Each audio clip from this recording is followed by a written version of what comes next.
नमस्कार मित्रांनो, मी हेमंत आणि तुम्ही पाहताय धक्काबुक्की. मित्रांनो, या व्हिडिओमध्ये आपण बोलणार आहोत आंतरराष्ट्रीय युद्धामुळे आपल्या राज्य पातळीवरती एका अतिशय जिव्हाळ्याच्या विषयावरती कसा आघात पडतोय. मित्रांनो, हे युद्ध सुरू झाल्यापासून आणि मागच्या 4-5 दिवसांपासून आपण बघतोय की देशामध्ये आणि राज्यामध्ये LPG गॅसचा प्रचंड तुटवडा जाणवत आहे. सरकारने तर व्यावसायिक सिलेंडरच्या विक्रीलाच बंद केलेलं आहे. त्यामुळे रेस्टॉरंट्स, हॉटेल, खानावळी आणि लघु उद्योग ज्यामध्ये LPGचा मोठ्या प्रमाणात वापर केला जातो किंवा व्यावसायिक सिलेंडरचा वापर केला जातो ते जवळपास बंद होण्याच्या मार्गावरती आहे.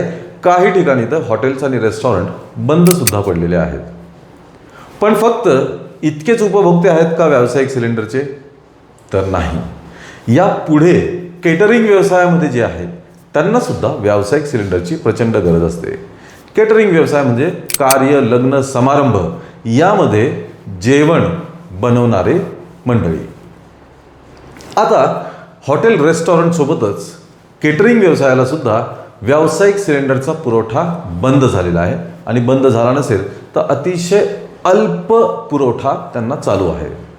पण याचा अतिशय भीषण परिणाम आपल्या राज्यात होताना दिसतोय. लग्न म्हणलं की मित्रांनो, जेवण आणि त्याची चर्चा ही सर्वात जास्त होत असते. आपल्या सर्वांनाही माहिती आहे, ज्या लग्नामध्ये जेवणाची चंगळ जास्त ते लग्न यशस्वी किंवा ते लग्न खूप चांगलं झालं असं साधारणपणे आपल्या समाजात म्हणलं जातं.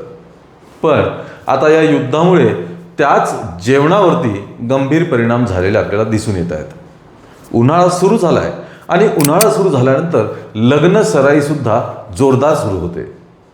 मार्च-एप्रिल नंतर भरपूर मुहूर्त असतात आणि भरपूर लग्न देखील उन्हाळ्याच्या दिवसांमध्ये आपल्याला बघायला मिळतात. परंतु आता केटरर्सला म्हणजे लग्नामध्ये जेवण अन्न पुरवणाऱ्या कंत्राटदारांना व्यावसायिक सिलेंडरच मिळत नाही आहे.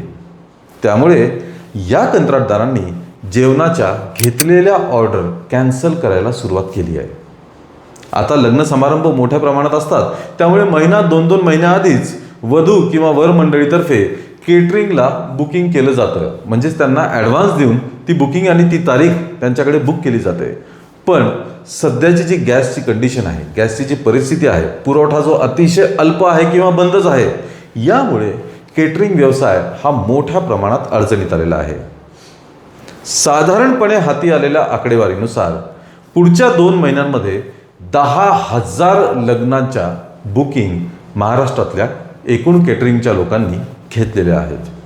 पण आता याच केटरिंग व्यावसायिकांनी ॲडव्हान्सचे घेतलेले पैसे परत देऊन त्यांचं बुकिंग रद्द करण्यास सुरुवात केलेली आहे. प्रामुख्याने पुण्यातील पिंपरी चिंचवड भागातील केटरिंग व्यावसायिकांनी त्यांच्या ऑर्डर्स या कॅन्सल केलेल्या आहेत आणि ॲडव्हान्सचे पैसेसुद्धा परत दिले आहेत. आता लग्न म्हणल्यावर जेवण आलंच. जेवण नसेल तर मग ते लग्न कसं, हा प्रश्न सर्वांसमोर उभा राहिलेला आहे. त्यामुळेच सध्याचे नियोजित लग्न हे रद्द होऊन ते पुढे ढकलण्याचे चिन्ह दिसत आहेत. काही वधू आणि वर मंडळींनी पुढच्या महिन्यात 2 महिन्यात असलेल्या त्यांच्या लग्नांच्या तारखा या देखील रद्द केलेल्या आहेत आणि ते लग्न समारंभ हे पुढे ढकललेले आहेत. त्यामुळे बघा मित्रांनो, आंतरराष्ट्रीय एका युद्धाचे परिणाम कौटुंबिक समारंभांवरती सुद्धा बघायला आपल्याला मिळत आहेत. मित्रांनो, तुम्हाला काय वाटतं? तुमच्या ऐकण्यात किंवा बघण्यात अशी काही घटना आली असेल तर ती आम्हाला कमेंटमध्ये जरूर कळवा. या व्हिडिओला लाईक आणि शेअर करा आणि धक्काबुक्की या चॅनलला जरूर सबस्क्राईब करा. धन्यवाद.